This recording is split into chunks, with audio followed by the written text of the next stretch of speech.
On today's show, Mamushka! And then we also have some very interesting news about Cannonball Run. Yes, the movie you've been waiting for. Plus, the Joker's here again.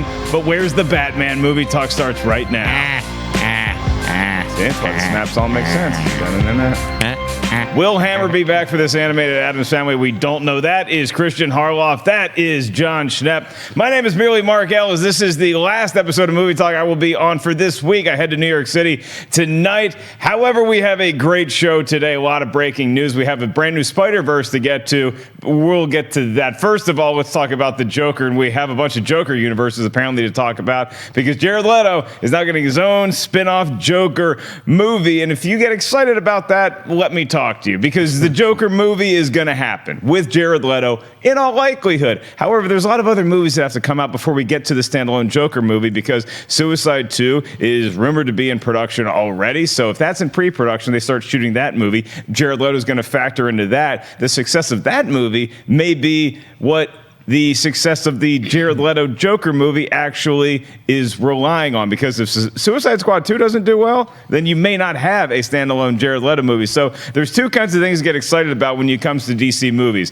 It's the announcements of movies, then it's the actual movies themselves. So Shazam, that's a movie that's happening. Aquaman, that's a movie that's happening. Jared Leto's Joker movie, they now want to make it. Is it going to happen? Should it happen? Is that the Joker movie you're the most excited about? Jon Schnepp, the host of Heroes, I go to you first. I put you to the movie theater right now. You can go see Joaquin Phoenix's Joker movie, or you can go see Jared Leto's Joker movie. Which theater do you enter, or do you leave the multiplex entirely? I go see Bumblebee. What?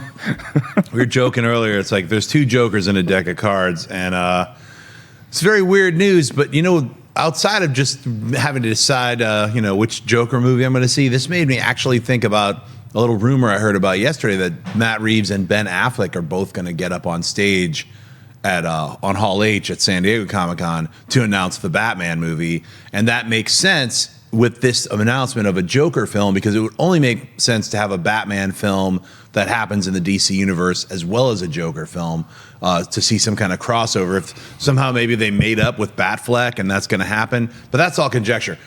Jared Leto as the Joker. Do I want to see him in a Joker standalone movie? I don't know. Are you going S-Rat this early in the show? I almost wanted to, but I was like, you know what? To be honest with you, it's like, when they announced the Martin Scorsese kind of dirty, grimy Joker movie with Joaquin Phoenix getting all nutty, Red Hood style, I was like, all right, that was a little more interesting than this Suicide Squad thing. But at the same time, I really liked, out of the Suicide Squad movie, I liked Jared Leto and Margot Robbie the best, and their little moments. They had like maybe 3 seconds all. It was not a lot of stuff with them in Suicide Squad. It's so this could be a way to have both of them. Maybe Harley's in his movie, maybe he's in Birds of Prey. I don't know. Conjecture-wise, which movie am I going to go see? Probably the one with Scorsese's name on it. But then Jared Leto's won Oscars. He's a great actor, so I'm not counting him out. I'm actually kind of, when I read that news, I was like, oh, that's good news for Jared Leto, and that's good news for us. We get to see a better performance from him in a bigger role as the Joker. Yeah, you get to see him headline a movie, potentially. I mean, look, I'm with you. If I have another option where it's go see Ben Affleck and Matt Reeves do the Batman movie, that's the movie I'm going to see, because Batman is my favorite character in all this stuff. Joker is maybe the best villain in the Batman universe, and I think that's where the appeal for a Jared Leto movie comes from, Kristian, is you have a standalone Todd Phillips movie that's going to be directed by him, and you have Joaquin Phoenix, but that might not factor into anything else, whereas with the Jared Leto standalone, you have the potential of it factoring into a Batman story. Are you with Schnepp that you're going to take the Jared Leto one over the Joaquin Phoenix one? No. It's too confusing, first of all. What's the plan? Yeah, actually, I said I was taking the Martin Scorsese. That's what I meant. Okay. The Martin Scorsese movie. Then yes. then I'm with you. I don't understand what the plan is. I think it goes back to what we were talking about on Monday. Right. It's very similar to what they were trying to do at Sony. Is just announce movies. So the hope, we might get to it. We might not. Let's get hopes up. Let's get people pissed off for what? It's like, let's go with a plan. DC and Star Wars are working at a very similar pace. They are, though. They're working at a very similar pace. It's just like, let's hope that one works. Let's announce that one. Let's try to do that. There's no plan. It's like, that one's going to connect into the DCEU. That one's going to be a standalone film all on itself. That might not be. It's like, what the hell is going on? It's all part of the plan. But what No, they it's say not. to you that this is part of the plan is that if the Jared Leto Joker But why do we is need in that Suicide movie? Squad 2, Why do we need that movie? It's like first because of all, it's a continuation of the current DCU. Well, and I also no, think- but why do we need a standalone Joker movie? Because of the fact that we can all agree the performance was fine with Jared Leto, right? But it wasn't like a standalone kick-ass thing. And it was probably in a movie that even a lot of the hardcore DCEU fans out there think that it is the weakest of the movies, like Suicide Squad. And there was so much backlash on it. It's like, why don't we wait? Let's set up everything first, because they need to. I'm very excited for the Scorsese Joker film. I think that, or not Scorsese, Todd Phillips, I know it produced. I think that should be their plan. I want to see DC just take these kick-ass characters, put them in just good movies overall. Don't worry about connecting everything yet. I mean, if Matt Reeves, I trust in Matt Reeves, and if that ultimately connects into the DCEU, then great. But let the pieces fall first. Let's get that first, and then move on, and let's get Man of Steel too. Well, honestly, like I'm in that same camp, but I feel like, since we're not in those meetings where they're like, we're doing this, we're doing that, we're doing this, let's just get ahead of the game and announce this and announce that. I think that, at least, I'm not going to discount everyone at Warner Brothers and DC and say they're all crazy, scrambling weirdos. I think there is some form of a plan when they announce Margot Robbie's Birds of Prey, and now with the Joker. Maybe I just don't like the plan. I agree, but maybe it's because we don't know the plan yet. So maybe they've taken hits, obviously with the last couple films. With Justice League being such a giant bomb, they've taken massive hits, and they're like, do we just dive bomb this universe? We have Wonder Woman, we have all these other cool things planned, we have Aquaman. How do we save that? How do we retcon that? And I think this is the way they're doing it. Like, I don't want to see a Joker movie without Batman. I don't want to see a Joker movie in this universe not connected to the Ben Affleck Batman. So Do we need a Harley Quinn movie yet? But it's Birds of Prey. We have a ton of Harley Quinn movies that have been announced. Here's basically what we're looking at right now. Here's the plan. If you're asking what the plan is, and one can be forgiven if it's a little confusing, because you feel like Lando Calrissian in Empire Strikes Back, where you keep talking to Darth Vader and the deal keeps getting altered, and we just pray it doesn't get altered any further. Right. So you have the DCU, which is continuing on with movies like Wonder Woman and Aquaman, and Suicide Squad is going to factor in there because we saw Ben Affleck as Batman pop into the end of that movie. So if that's the Joker that you're going with the DCU, you also have a separate universe of DC Origins, is what the working title of it is, which is just an excuse to make different movies that have the same characters that we know and love, that are played by other people. Maybe those are standalone, they spin off into their own universes. That's what the Todd Phillips, Martin Scorsese, Joaquin Phoenix Joker is going to fall under. But continuing forward, you have Birds of Prey that is going to be headlined by Margot Robbie, and that looks like the next one of the Suicide Squad movies to get made. It may even come out before Suicide Squad 2. I'm not sure what the production dates on those are, but both those movies are coming out before you get this Jared Leto movie, which is why I say you need to have those movies be successful. That's where I don't trust the DCU. I trust that they have a plan right now, and that this is part of that plan. But I also don't trust them enough to say, hey, if Suicide Squad 2 comes out and isn't great, or Birds of Prey comes out and isn't great, that they might just scrap this Jared Leto standalone movie altogether. Yeah, I just think that it's, if you're going to do a Joaquin Phoenix Joker movie and then another movie with Jared Leto, go back and look at, we'll use Solo as an example, right? A lot of the just normal movie-going audience had no idea what was going on with that movie. And even Rogue One. Rogue One, a little bit better. I mean, I think you can make an argument because it made a lot of money that people figured it out.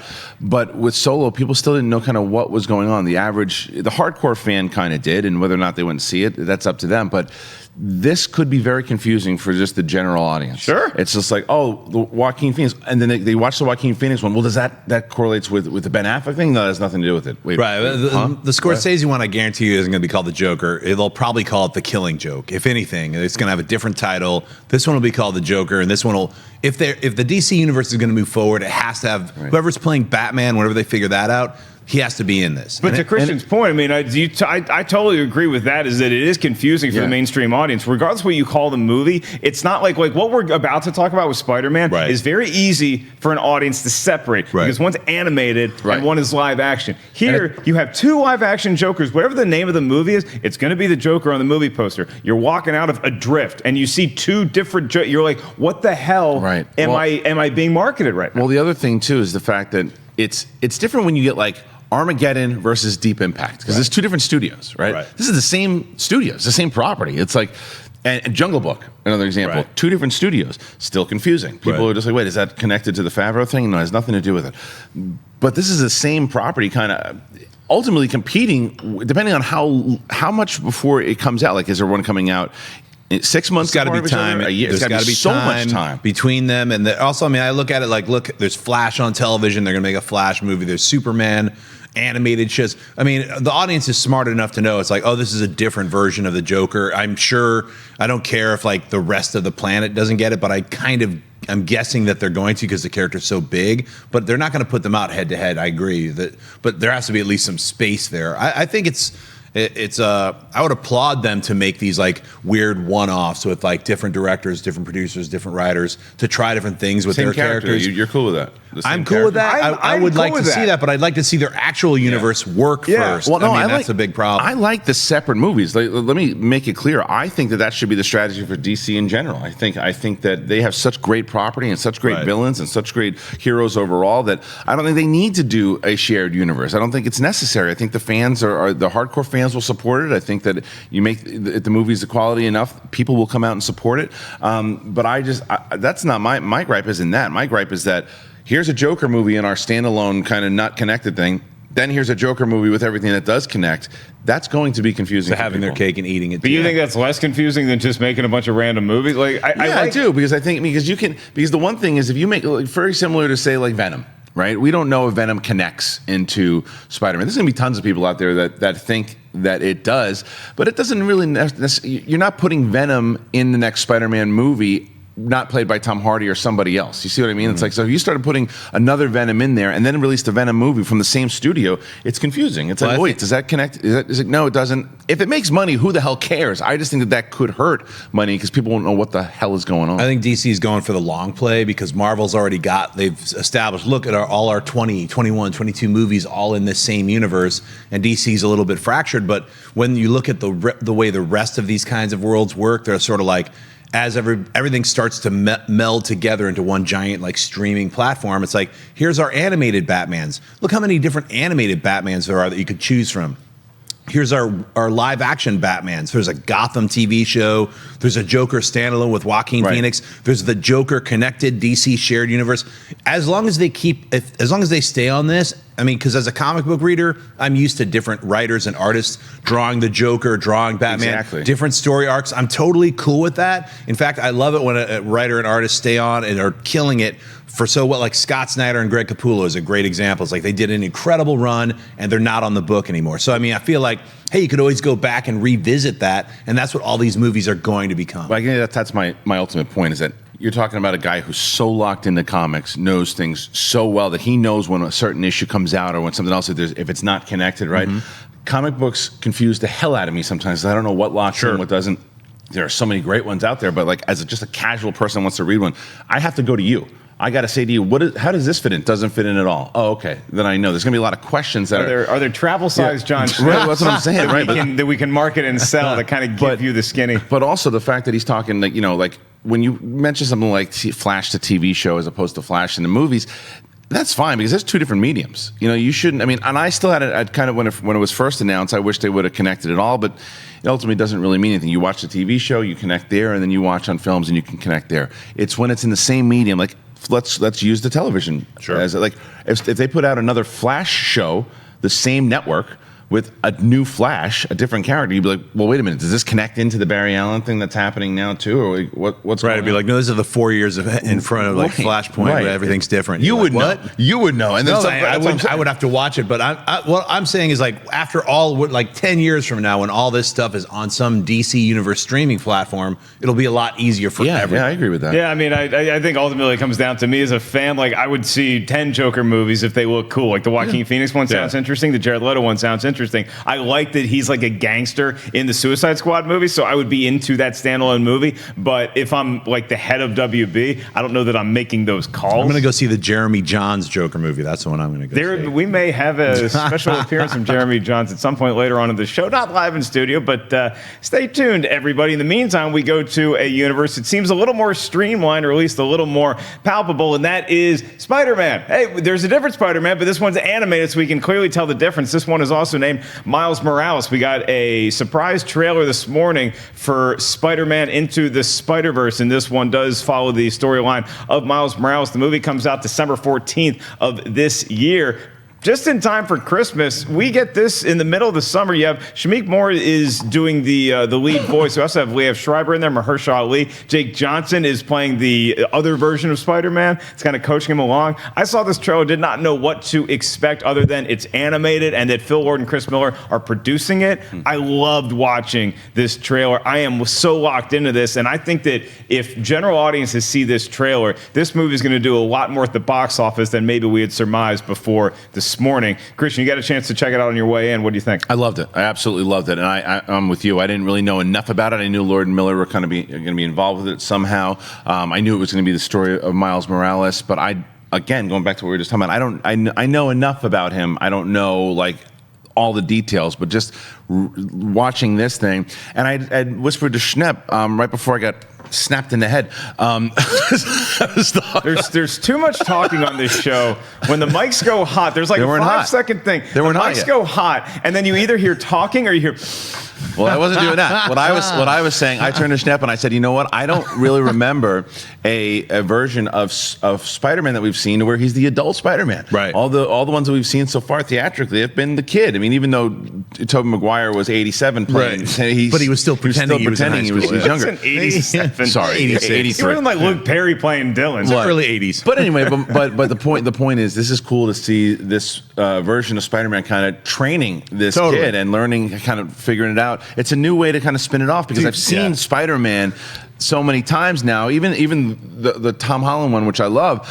It's more or less like him discovering, trying to figure out how to deal with adolescence, and now Spider-Man kind of. I love the fact he's in the diner, like he still doesn't have any money, and he's asking this kid to pay for it, and he's just like, but he's like this old, he's like Rocky, like training Creed. It's cool. I loved it. Enough out of you, Schnepp. What's all this snapping? What are you, Thanos? I'm gonna start snapping as soon as you're done talking. Don't cost me, Right Mark. away, you did that. I guarantee there's a meme of me disappearing. I guarantee it. Mark with the Infinity Gauntlet. Silence! Yeah. Hey, you know what this reminds me of? Batman Beyond, only funny. I mean, that's when I was watching this, I was like, wow. I mean, they really kind of like, they were able to swerve this in such a cool way. And it's got so many different elements from, if you're a fan of Miles Morales and all the different comic books, this is a great blender. I mean, this has so many different elements with all the different villains, the different looks. And I got to say, as far as the direction of this goes, hats off to the three directors who are doing this. I mean, they're doing a dynamic, amazing job, taking something animated and making it so fresh and exhilarating and fun. And I mean, literally like shot for shot, there's some amazing things that they're doing animation wise, style wise. I haven't seen anybody try yet. They're doing some really cool things. So for me, I was already excited to see the Spider-Verse film. Now I was like, when can we see a preview of this? Can we see it tomorrow? Right. Can we just go to Comic-Con, Sony Animation? sure. I know it's a long wait. Yeah. December is a long wait. Feels that way now that I've seen this trailer. Yeah, it would be wise of them if they have the ability to do it. Maybe if they can't do it by Comic-Con, maybe like a Dragon Con or something. New York Comic-Con would be crazy. Spider-Man. Oh my God, that would be the amazing premiere. But I will tell you though, the animation is awesome in this thing. It's like a mixture of what, I mean, you can speak to it better than I can, but as far as whatever animation they use for like Pixar, right? And that's combined with like comic book art or whatever, the way that they also used, like I remember Spawn, Todd McFarlane's Spawn, it kind of looks like an amalgamation of all that stuff together. Especially with certain flash frames. They did a really good job. If you watch the trailer again, you'll see shots like Spider-Man jumping and there's like a frame of like bright yellow with him highlighted that literally looks like it's taken out of a comic book. And they were, I know that some of the Sony Animation people were experimenting with different looks, and for over, I don't know how many months or years they were doing some R&D trying to get a very specific, cool look for this movie, and they've done it. I think that this is the animated movie. This wasn't the animated movie I woke up knowing that we're going to talk about today, but this one, and the Shameik Moore doing the voice of Miles Morales, great on the Get Down. He was great and dope. Like this is somebody to keep your eye on anyway. And I agree with Schnepp's point wholeheartedly. It's funny. It's a funny trailer, and I think it's going to sell a lot of people who may not be expecting to go see this movie this Christmas. You might be checking it out now. We move on to the next animated feature, the one I thought we were going to be headlining, and that is the Addams Family is rounding out its cast. Oscar Isaac has been cast as Gomez for the big-time animated movie that's going to be coming out in October of 2019. We have some more casting announcements for you here this morning. That would be Charlize Theron is playing Morticia. Allison Janney is going to be playing the arch nemesis of the family, Miss Needler. The two-time Oscar nominee Bette Midler is Grandmama. Chloë Grace Moretz and Finn Wolfhard are playing Wednesday and Pugsley, respectively. And your Uncle Fester. We were down at Christopher Lloyd. We're up a Nick Kroll, who is great at doing sketch characters. I think he's going to knock it out of the park as Uncle Fester. Jon Schnepp, The Addams Family, the animated movie. I think that the 90s comedies are underrated gems that still hold up today. This animated version, where's your mindset at? I love it. I love that it's taking some of the cues from the original comic strip, and that's what it looks like, only fully realized in 3D. So for myself, look, I mean, I love the Addams Family films.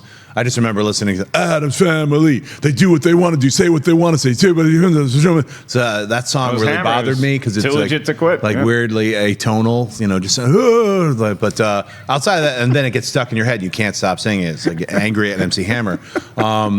That's kind of what I remember from it. And Thing was cool, but. Yeah, this film, sure. I mean, it looks great. After seeing that Spider-Man trailer, now I need to see an Addams Family trailer to kind of really decide. But yeah, obviously I'm going to go see this because I love the original Addams Family TV show with Morticia. And this could be the best of the bunch, Kristian. Recently, you and I have been surprised on Schmoes by some paranormal-themed animated movies that have come out recently, whether you look at Frankenweenie with Tim Burton, Paranorman's another one that surprised me and how much I liked it. This could be the best of the bunch. I think first of all, I disagree. And I think that the second Addams Family does not hold up. But Addams Family Values? I don't think they hold up too well. It's one of the rare comedy sequels that surpasses the first one. I think when Wednesday does the thing at the kids camp, that's the first movie though, right? No, that's the second one. Is that the second one? Summer camp's the second one. That one's pretty good. Again, I think that for us, I don't think it plays to. I don't think it plays to the younger generation. But who knows? Go watch it, see what you think. But this is brilliant.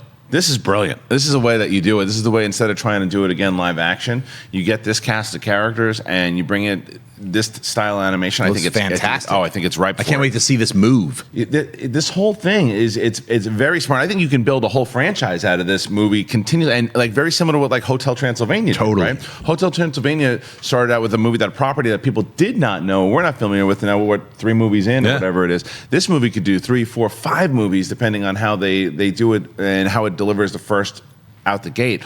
Love the cast. I've never been a big Addams Family person in general. You're Munsters? Yeah, Munsters probably. I had to pick one. Yeah, Munsters. I watch both. I love both of them. But I could always more. Star Wars, Star Trek. Right. No. But I appreciate Addams Family for sure, and I just think that out of all the mediums that I've seen it come out so far, this is the best. It looks fantastic. Yeah. I like the animated style. I will say I'm a little disappointed. I would like to see one picture of Oscar Isaac because I think he could I want to see him live action Gomez because I think... You will. They'll film the behind the scenes of him all acting in front of a microphone or whatever. Yeah, I feel he's wearing a T-shirt. I want to see him as Gomez. I can't remember what movie it is. I can picture it in my head. There's one of his movies that he's done where he looks straight up you gotta... What the hell is it? The Most Violent Year? No, could do that. I gotta remember. He kind of had that little thin mustache. He had the thin mustache. I can't remember what the hell it was. That might have been an HBO show he was on. Was it that movie you love, that Sin City movie? No, he wasn't in that. Not Sin City. Not Sin City. The one that the music video movie that Zack Snyder did with the. Oh yeah, with Sucker Punch. Sucker Punch. I'm a big Sucker Punch guy. Yeah. Really? Big Sucker Punch. That's the only crazy? movie I've ever been Kool-Aided into. Wow, that's a whole conversation. You got Kool-Aided? I almost walked out of it. I was I forced myself to watch the rest of the movie. I was trying to walk out, but I was I got to see the rest of the. All right, what's the more hot take that you've heard on this show so far? Is it that I like Sucker Punch, or that Kristian doesn't think Addams Family Values holds up? Mm-hmm. This is a tough. I don't know how the internet's going to feel about that. So we better move on to the Mortal Engines, the new trailer. It's just come out. Sorry.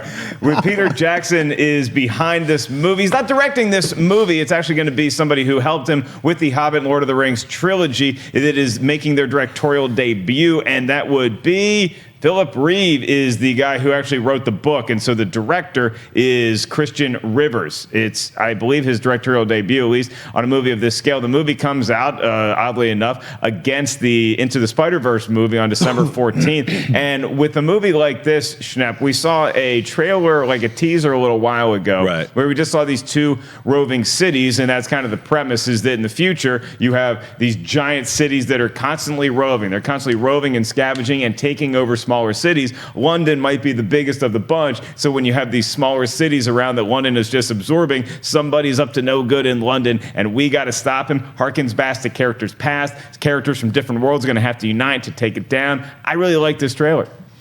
Yeah, I wish I liked this trailer as much as you liked it. It reminded me of Sucker Punch. You know, it reminded me of Jupiter Ascending or Descending or whatever. Yeah, I got that. And I'm hoping I'm 100% wrong, because I was feeling like, while I was watching it, I was like, oh, it's got some kind of crazy post-apocalyptic Mad Max feelings to it. A little bit of Dog Boy, Toilet Girl. Yeah. That's what exactly. That's kind of. There is no That's Dog what me and Boy Kristian have this. We have the code words here. That's Jupiter Ascending. Kristian didn't see the trailer, so now it's my job to sell him on it, and Schnepp's job to convince him otherwise. Here I'm going to say 2 words: Dog Boy, Toilet Girl. Yeah. How about those words? They come back? Yeah, it's a return. Nice. They're on a dirty earth. It's called Dirty Earth is another thing I could call it. And now it's like that long talk. Yeah. I was thinking it's Schnepp. Turned into a cat. Yeah. So it's like hypnotism. Yeah, Dirty Earth, the return of Dog Boy and Toilet Girl. That's my new movie I'm working on. This movie, you know what's interesting is how much this movie, this post-apocalyptic wasteland, felt like the Lego 2 movie trailer that came out yesterday, because it's another like Fury Road kind of thing, but just the visuals, the way that like the landscape looks in the future here, it's just so exciting to me that it looks like it overtakes. And I think the fear that some people are going to have watching this trailer is that it feels like a tween-ish kind of movie. It feels like it comes from the YA sect of movies. I don't think it's going to feel like that, and I believe in, even though Peter Jackson's not directing it, I think that he put a stamp on it the same way that he kind of championed Neil Blomkamp. And say what you want about his last couple movies, I mean, District 13 or District 9. District 9, he knocked out of the park. And this one, I think it's another thing. I think he believes in this Christian Rivers guy. I think he's got at least a great eye for it. And I like a lot of the casting that I saw in this movie. Hugo Weaving looks like so intimidating as the big baddie. You can't ask for anything more than that. To me, it was like tired casting. I mean, I'm sorry. Maybe I was in a bad mood when I was watching Hugo Weaving doing the same thing I've seen him do before. It had that Matrix 3 vibe where a bunch of weird people in strange costumes were like walking around. I'm part of this sector. Welcome to Flyby or whatever. I don't know, man. I'll have to watch it again. But nothing did it for me. I will say that I mean, after that first teaser, it got me interested. I don't mind Waterworld. I think that a lot of people have an issue with Waterworld. It's fairly dull, but I enjoyed the idea behind it. And this, to me, when I saw that open, it reminded me of like Waterworld meets. You can't keep playing it out. Come on.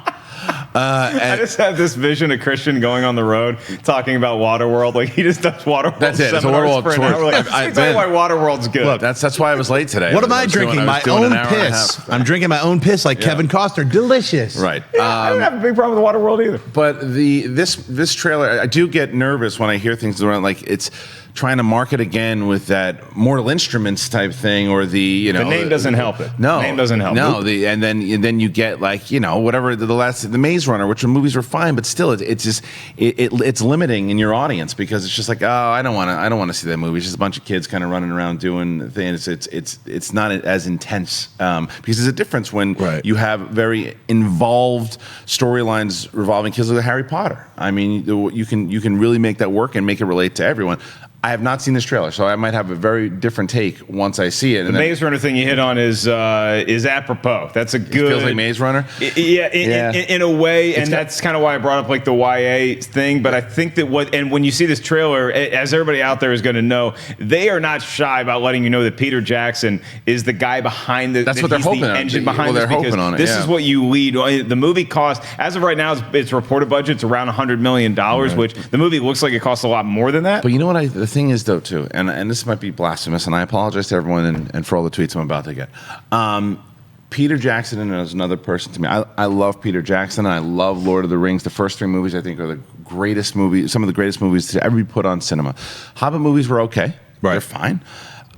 What has he done, besides Lord of the Rings, to really warrant wait a minute, Peter Jackson did it? I'm in. Yeah, but Couple of Lovely Bones, not so great. He produced this, but so it's not even directing it. Even more so. Yeah. Put his name in, and some of the stuff he's produced. What's he produced that you go, wait, but he's produced that and that. I'm going to trust this and go in. He needs one of those movies. He needs a movie like this if it comes out, and it's just like, you got to see what this guy just did producing wise and finding this talent, because you can make the argument to District 9. Right. District 9 is something that he produced, and then he shepherded that. Yeah, and that also helped with the legacy of right before Lord of the Rings, and again, Hobbit was fine for what it was. It should have been one or two movies at best. I'll say this, like the King Kong movie, produced, directed, and I like the King Kong movie a lot. But here's it's not the best version of King Kong I've ever seen. King Kong movie, to me, if that movie's 2 hours instead of 3, it's a great movie. I really like that a lot. It's a great movie if you cut about 45 minutes out of that thing.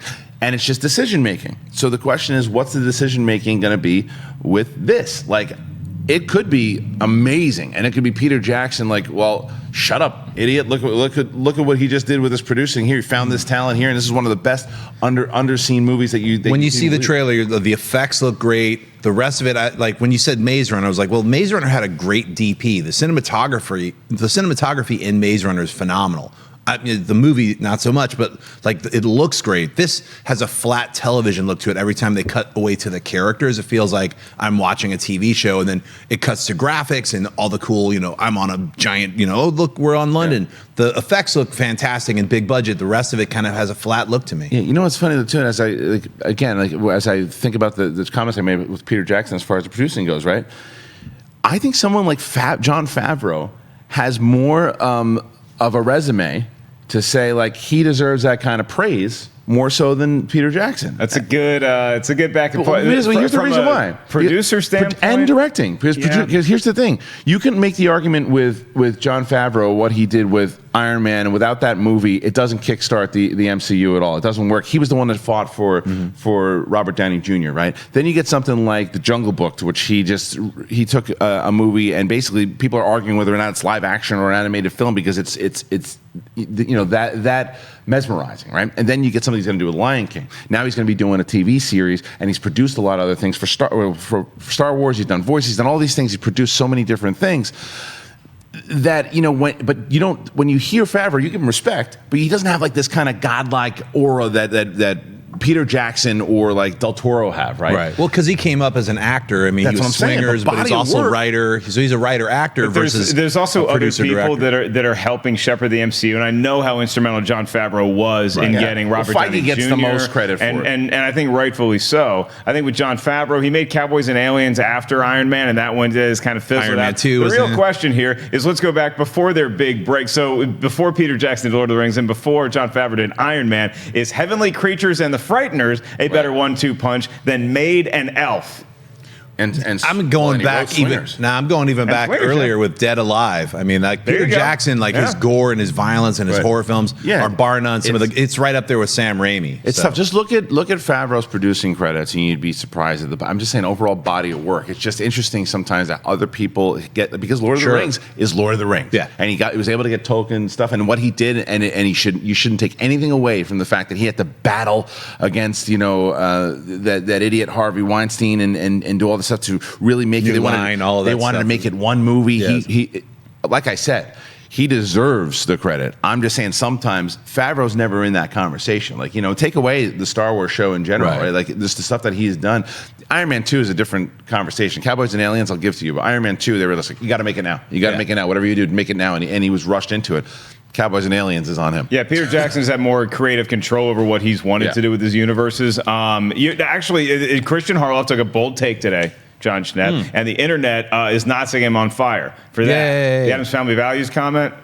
I got it, huh? Yeah, not looking good for you. Yeah. I think I'm winning the sucker. He says what he wants to say, sees what he wanted to Kristian Harloff today.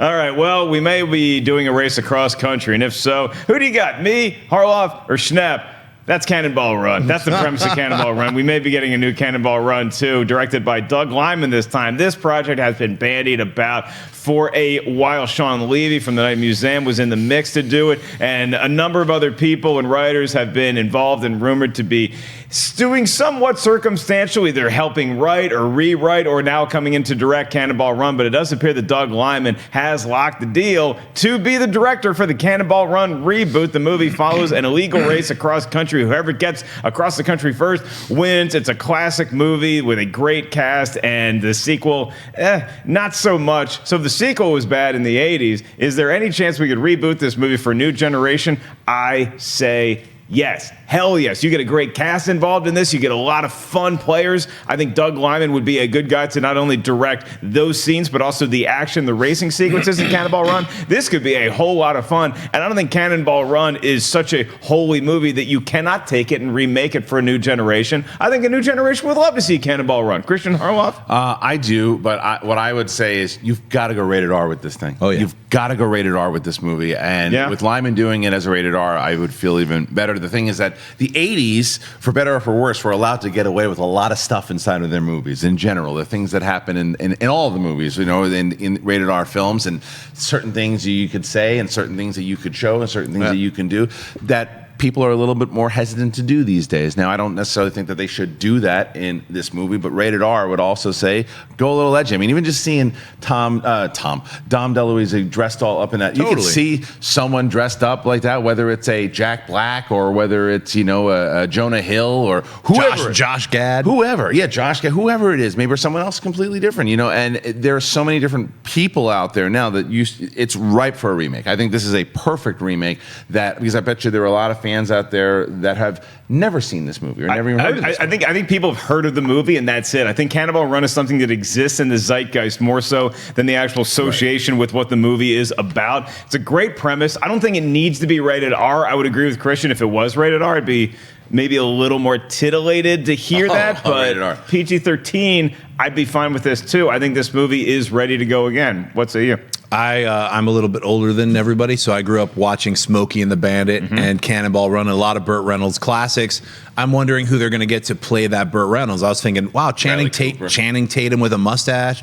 I mean, yes, someone Bradley Cooper, someone who has that kind of ability, like especially with, I would have never said Channing Tatum until after the 21 Jump Street movies, and now I'm like, he's really funny in those. So he has that ability to be funny that you need to play that lead role. Is Hugh Jackman too old? I don't know. I don't think so. I mean, I can't remember exactly how old Burt Reynolds. He was in his 40s to 50s when he was doing this, maybe. So it's like, I don't think he's too old, but I want to see an entire all-star cast. I mean, that's what was great about Cannonball Run. If you've never seen it, definitely see the first film. It is a lot of fun. It's goofy. It's stupid. It's Dom DeLuise. I mean, they can get just pick a funny fatty and throw a mask on him. Anybody could do it. Like, hey, what's going on? It's like, get someone goofy and stupid. Not me. I'm just saying, like, get someone funny and dumb. Would you be and up for the amazing? role? I would play it. I would totally do it. But I'm just saying that's the Schmodown rundown, whatever we're going to call it when we do the Cannonball Run. Frank Janice will be. Yeah, I'm just shoving you two and snapping into a car that only has a one-seater. That's what I'm doing for the Schmodown Run. But yeah, I can't wait to see this new version. I mean, when I heard this announced, I was like, wow, finally they're picking a good movie to remake. So occasionally, Kristian and I have a bet, like a would you rather kind of thing, and it's would you rather drive across the country person X or person Y with the windows rolled up for a period of time. Listen to this cast. Listen to this cast of the first Cannonball Run: Jackie Chan, Burt Reynolds, Dom DeLuise, Dean Martin, Roger Moore, Farrah Fawcett, Sammy Davis Jr., Jamie Farr. This movie had everybbe. Terry Bradshaw popped in there. You read that list off, and it reminds me of that scene in Major League. It's like, this guy here is dead. Half that cast is dead.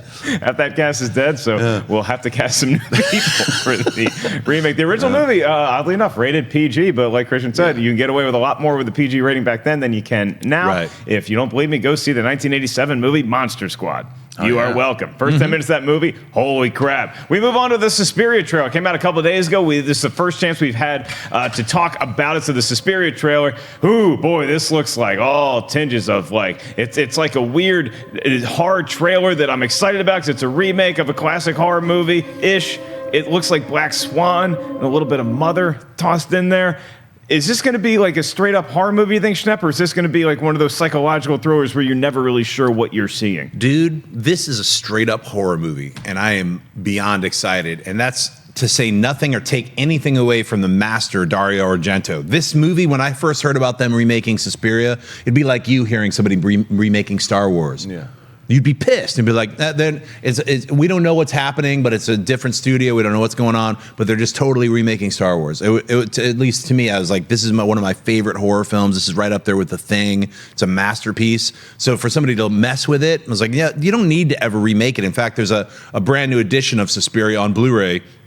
Brand new transfer, not to get too sweaty about it, but I gotta say, it's like, if you haven't seen Suspiria, check out the Dario Argento movie that's available right now. You can rent it or buy the Blu-ray. It's fantastic. It's really freaky and trippy and scary. When I saw this trailer, and I also did a little research, I didn't even know, a little research. I didn't know that the director was the same Call Me By Your Name. I remember reading, Luca, he did. Guadagnino. Yeah, he did a bigger splash. I Am Love, a lot of stuff with Tilda Swinton. So when I first heard about him, I was like, wow, that's an experimental take to get as a director. The writer is the same guy who did The Terror, AMC's The Terror, which I loved. I highly recommend it. It's but it's not supernatural. It's just sheer human terror, but it's incredibly well written. So put these two together. Then I see this trailer, and I literally had chills after seeing the trailer. It was incredible. So, for myself, this is the highest on my list. It comes out November 2nd. I don't know why I think they're trying to avoid Halloween, as in Halloween, the new remake. So they're just like, it's right after Halloween. They're like, oh, here's some new blood. Yeah, that release date is interesting to me. But look, hearing you gush about it makes me want to see it even more. And I think that just we as audience members have to get over the fact that we saw a weird trailer for a movie called Mother. We went to go see that movie. It was different. Regardless of what you thought about Mother, and I appreciated what it was going for, it's a different movie than was marketed to us. Whereas a movie like Hereditary, which also had a very weird, spooky-looking trailer where you weren't sure what the hell's going to happen. I saw Hereditary, and that trailer sold that movie very well. So I'm going to give Suspiria the benefit of the doubt here by saying that it is selling what we're going to go see. Hearing Schnepp and I talk about this, is this a movie that would be on your radar as somebody who's a little sketchy on going to the horror flick sometimes? No, because my reason for not wanting to go is because when the quality is not put behind them, and when it's just generic kind of slop together a cast, try to make some money on that goofy movie that we saw. What was the one that they were playing the game? Truth or Dare? Truth or Dare, thank you. I didn't even know what you were talking about. But that's exactly what it was. When you said goofy movie with the play in the game, I was like, with my smile, I'm looking Bobby. Movies like that. No, thank you. But you give me the director of Call Me By Your Name, and then I got a thing for Dakota Johnson, so I'm sold. You see all those 50 Shades movies. I don't like the movies, but I like her. I don't know. It's one of those things. Get the kids a sitter, because Harloff and the wife are going to the 50 Shades. No, she doesn't like those movies. And then you go off the fact that it's a remake of a movie that horror fans find very endearing and find sacred, and if they can do it right and got the blessing, then yeah, I'm interested. All right, we are going to move on to some live Twitter questions eventually, so go ahead and start tweeting us right now at Collider Video. Use the hashtag Collider Movie Talk, because it really helps me out when I'm finding them. I'm going to remind you guys, this weekend, like I said, I'm going to be in New York City doing some shows. Thursday and Friday I'll be in New York proper, then I go to Connecticut on Saturday. You can get tickets for all the shows at markellislive.com. Use the promo code SCHMOES, because you get a hefty discount. Got a new hour of material that I'm hashing some stuff out. It's going to be a whole lot of fun. Some special guests are going to pop in. Speaking of special guests, Collider Games is a new channel that is in our Collider Video family. Subscribe to it right now, because next week is E3, and we have a special guest going to be joining us for all of our E3 coverage. Here's a quick promo.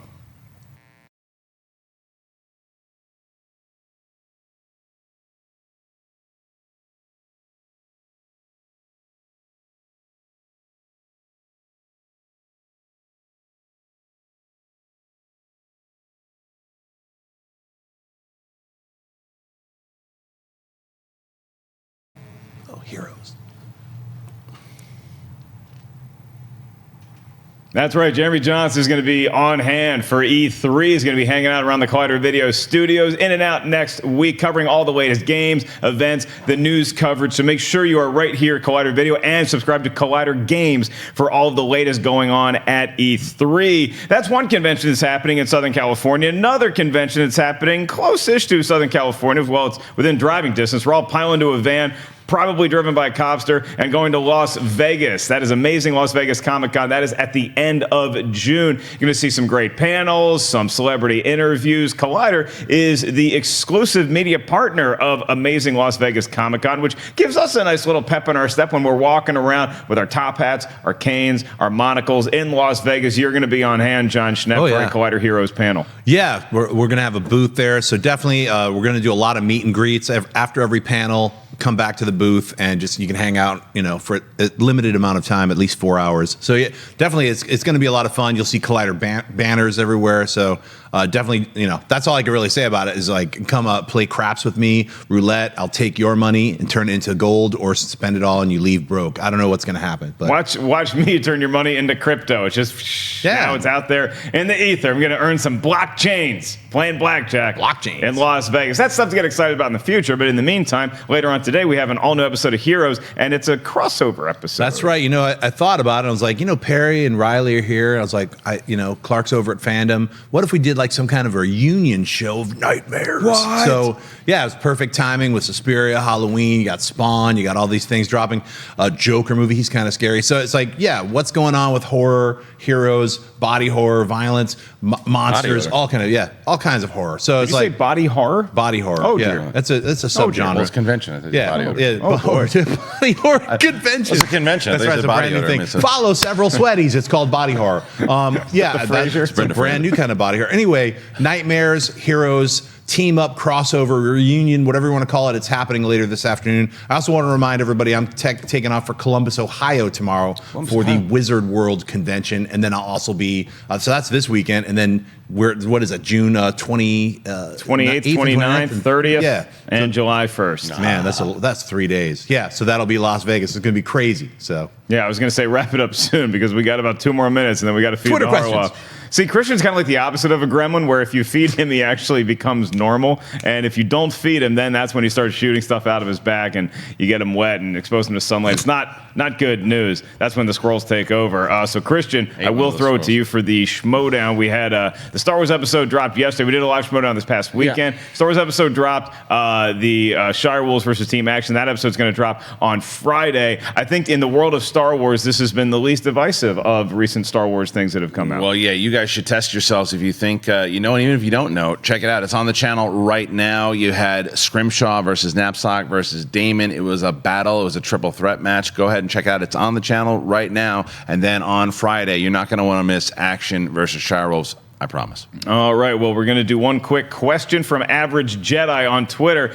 He says, we've had some red hot takes today on the show. What's another one of your hot takes? Could be good, could be bad. Any sort of hot take that Jon Schnepp and Kristian Harloff have in the world of cinema, something you grew up loving that people just don't respond to the same way you do, something that you hate that everybody else loves, a casting decision you love or hate. What's a red hot take? Well, I think I got one from last night. We can't go, I don't know how much we can go into detail with Jurassic World Fallen Kingdom. A lot of people seem to have so much fun with it and really like watching it. I did not. I thought that the first half of the movie, I never even got a chance to, we'll review it a little bit more, but I haven't had a chance to go over it. First half of the movie was entertaining. It was fun. I think what everyone else was talking about. And then that second half, it's just like these cartoon villains and a movie that it just seems completely off tone. It felt like a movie. And I don't mean like, to where it's like, what I mean is like you could just, it sucks you out of it. You're like, oh, that's a full on just character. That's almost like, I'm telling you, these villains are so bad. It was reminding me of those villains. What was that from Rampage? Malin Ackerman and the other guy.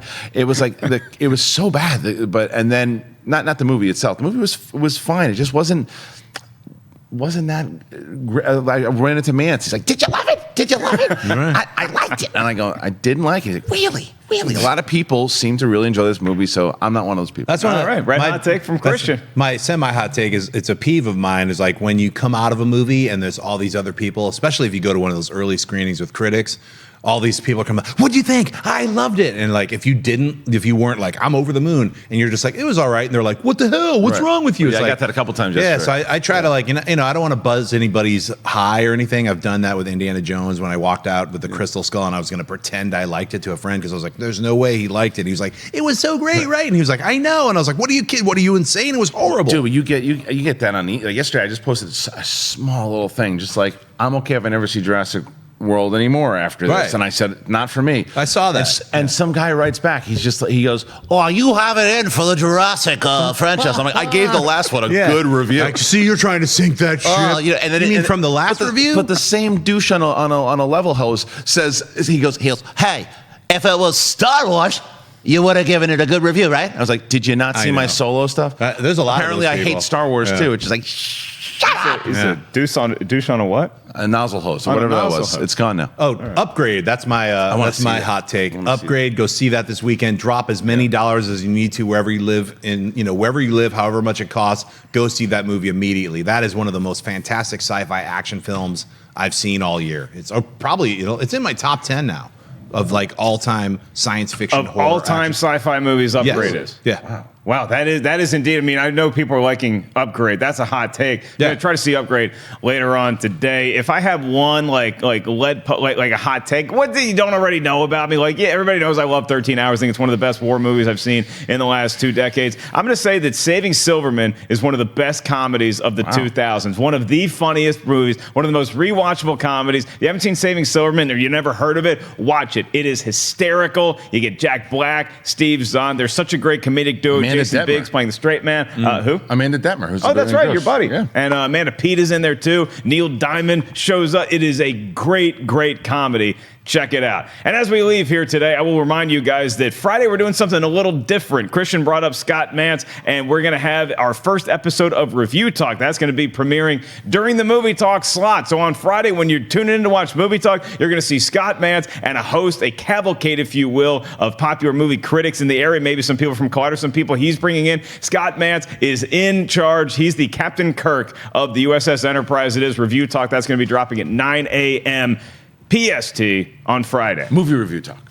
Is it Movie Review Talk now? Yeah, review Talk could be anything. Oh, okay. Movie Review Talk. All right. Well, I didn't get that note, so it is now Movie. I have an update. Movie Review Talk with Scott Mantz. And on that note, we're going to have some changes to Movie Talk. It's going to be a lot of fun for sure going forward, but we are going to be down a Jon Schnepp for a little bit because the guy's just too busy getting his nose into comic books. Jon Schnepp, it's not the end of your run. It's not the last time we're going to see on Movie Talk, but I know you wanted to give a little farewell, if you will, to the fans. I just want to say thanks. I've been doing this for 6 years pretty constantly, at least once a week.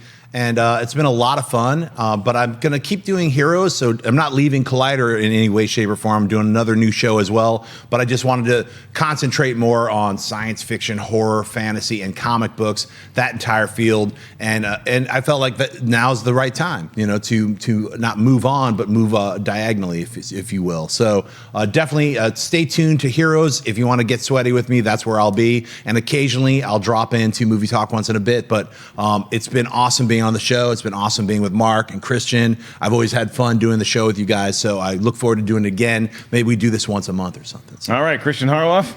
Yeah, I'll be on sometimes. No? And that is it for Collider Movie Talk today. We will be back tomorrow. I will not be. The show will be hosted by a version of Perry Nemiroff / Mark Riley / John Roca. I'll be in New York City. See you guys there. Enjoy Movie Talk tomorrow, and have a great weekend, everybody. Hey everybody, Mark Ellis here. Thanks for watching this episode of Collider Movie Talk. You want to watch more? Then click up here, or you can click right here for more great content from Collider. And if you haven't subscribed to Collider Video, do so right now and share this vid with your friends. Thanks for watching.